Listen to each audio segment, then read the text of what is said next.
नमस्कार। आज हम एक बहुत ही जरूरी वित्तीय फैसले पे बात करने वाले हैं, यानी एलआईसी पॉलिसी को बीच में ही सरेंडर करना। चलिए इसकी छिपी हुई लागत को समझते हैं।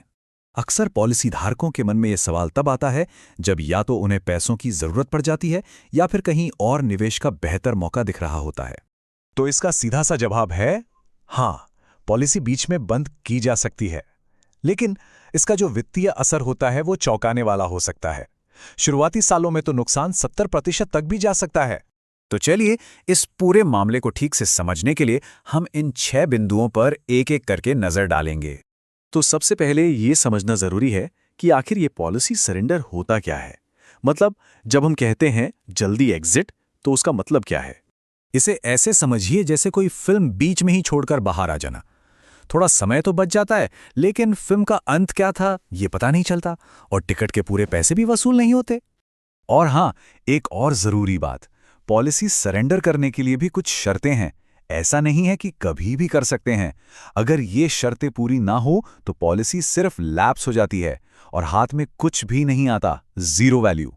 चलिए अब जरा इसके गणित को समझते हैं कि आखिर ये जो पैसा वापस मिलता है वो कैलकुलेट कैसे होता है। एलआईसी दरअसल दो तरह की वैल्यू निकालती है, एक गारंटीड और दूसरी स्पेशल। मिलता तो इन दोनों में से जो ज्यादा होता है वही है, लेकिन सच तो यह है कि दोनों ही सूरतों में एक बड़ा वित्तीय नुकसान तो होता ही है। अच्छा, इन नंबरों और फॉर्मूलों को और आसानी से समझने के लिए क्यों ना एक असली दुनिया का उदाहरण लिया जाए। तो मान लेते हैं कि कोई राकेश जी हैं। उन्होंने लंबी बचत और सुरक्षा के लिए एक स्टैंडर्ड पॉलिसी ली, एलआईसी का जीवन आनंद प्लान। बीमित राशि थी 10 लाख रुपए और पॉलिसी की अवधि थी 20 साल। अब ये टेबल देखिए, ये पूरी कहानी साफ कर देती है। अगर सिर्फ 3 साल बाद पॉलिसी सरेंडर की तो लगभग 70% का नुकसान। 5वें साल में नुकसान थोड़ा कम होकर 50% पर आता है और 15वें साल तक भी लगभग 25% का नुकसान झेलना पड़ता है। तो अब सवाल ये उठता है कि अगर नुकसान इतना ज्यादा है तो क्या कोई और रास्ता नहीं है। खुशखबरी ये है कि बेहतर विकल्प मौजूद हैं। ये कुछ स्मार्ट तरीके हैं। इनसे पैसों की तात्कालिक जरूरत भी पूरी हो सकती है और पॉलिसी को पूरी तरह गंवाने और भारी नुकसान उठाने से भी बचाया जा सकता है। लेकिन मान लीजिए सारे रास्ते आजमाने के बाद भी सरेंडर करना ही आखिरी और एकमात्र विकल्प बचता है, तो उसकी प्रक्रिया क्या है, आइए वो भी देख लेते हैं। वैसे तो प्रक्रिया काफी सीधी साधी है, जिसे इन 5 आसान स्टेप्स में पूरा किया जा सकता है। और हां, एक बहुत ही जरूरी बात, टैक्स। इस बात को बिल्कुल नजरअंदाज नहीं करना चाहिए, क्योंकि कुछ शर्तों के तहत सरेंडर से मिली रकम पर टैक्स भी लग सकता है।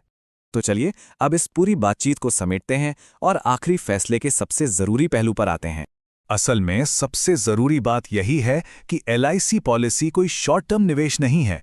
इसे एक लंबी अवधि की वित्तीय प्लानिंग के लिए बनाया गया है और इसका पूरा फायदा तभी मिलता है जब इसे मैच्योरिटी तक चलाया जाए। जैसा कि वित्तीय विशेषज्ञ भी कहते हैं, सरेंडर को हमेशा हमेशा आखिरी विकल्प ही मानना चाहिए। पॉलिसी जितने लंबे समय तक चलेगी, नुकसान उतना ही कम होता जाएगा। तो ये पूरी चर्चा हमें खुद से एक सवाल पूछने पर लाकर छोड़ देती है कि हमारी अपनी वित्तीय योजना लंबी अवधि की जरूरतों को ध्यान में रखकर बनी है या फिर वो सिर्फ छोटी मोटी तात्कालिक जरूरतों पर ही केंद्रित है। सोचने वाली बात है